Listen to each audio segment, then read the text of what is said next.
Colombia military plane crash 66 जनकर मृत्यु होता खबर सामना को आसुछि। दक्षिण कोलंबिया सीमा पेरू निकट में विमान क्राश होइछि।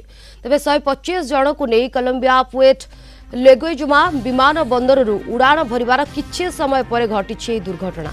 विमान बंदर ठारू प्राय 1.5 किलोमीटर दूर रे जंगल मध्य खसी पड़िथिला मिलिटारी प्लेन।